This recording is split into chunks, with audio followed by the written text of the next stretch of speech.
ഉദ്യാനം അല്ലെങ്കിൽ ആരാമം എന്ന വിഷയവുമായി ബന്ധപ്പെട്ടുള്ള ഒരു സംസ്കൃതം കവിതയാണ് കലോത്സവങ്ങളിൽ കവിതാരചനയ്ക്ക് പങ്കെടുക്കുന്ന കുട്ടികൾക്കായിട്ടുള്ള ഒരു കവിതാരചന. നമുക്ക് നോക്കാം. ഉദ്യാനം ഹാ രമണീയം പുഷ്പാണി സദാ വികസന്തി മധുഭൃംഗാഹ വിഹരന്തി വിഹഗാഹ തു മോദന്തി ബഹുവർണാനി പുഷ്പാണി സതതം ഗന്ധം പ്രസരന്തി ഛായായുക്ത വൃക്ഷാഹ നൃത്യന്തി ഭൂഹർഷേണ മധുരം ഗായതി കോകിലഃ ശീതളവായുഃ പ്രവഹതിരേ ഹരിതമയം മനഭരിതമയം ഉദ്യാനം അതിരമണീയം. വരികളുടെ അർത്ഥം നോക്കാം. ഉദ്യാനം വളരെ മനോഹരമാണ്.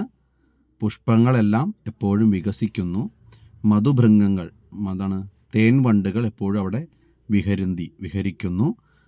പക്ഷികളെല്ലാം സന്തോഷിക്കുന്നു എന്നാണ് അർത്ഥം. അടുത്തത്, ബഹുവർണ്ണത്തിലുള്ള പലതരത്തിലുള്ള പുഷ്പങ്ങൾ എപ്പോഴും ഗന്ധം പ്രസരന്തി, ഗന്ധം പുറത്തുവിടുന്നു, അല്ലെങ്കിൽ അത് പുറന്തള്ളുന്നു, അല്ലെങ്കിൽ അവിടെ നിറയ്ക്കുന്നു എന്നുള്ള അർത്ഥം.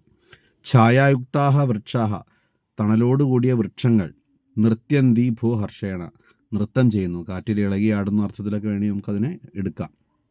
മധുരം ഗായതി കോകിലഹ, കുയിലൻ തായുന്നു, മധുരമായി പാടുന്നു. ശീതളവായു പ്രവഹതിരേ, രേ എന്ന പ്രയോഗം അല്ലയോ, എടിയെ, അല്ലെങ്കിൽ എടാ നമുക്ക് വിളിക്കില്ല, നമ്മൾ സ്നേഹത്തോടെ വിളിക്കില്ലേ. അപ്പോൾ ഒരു ആൺകുട്ടിയോ പെൺകുട്ടിയോ നമുക്ക് വിളിക്കാം. അപ്പോൾ ശീതളവായു, അല്ലെങ്കിൽ കൂട്ടുകാരി വിളിക്കാം.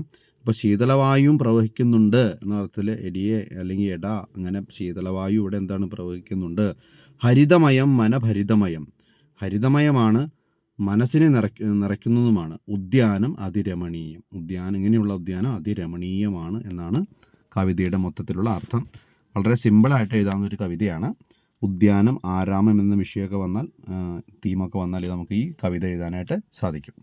അപ്പോൾ എല്ലാവർക്കും ഒരിക്കൽ കൂടി ധന്യവാദം.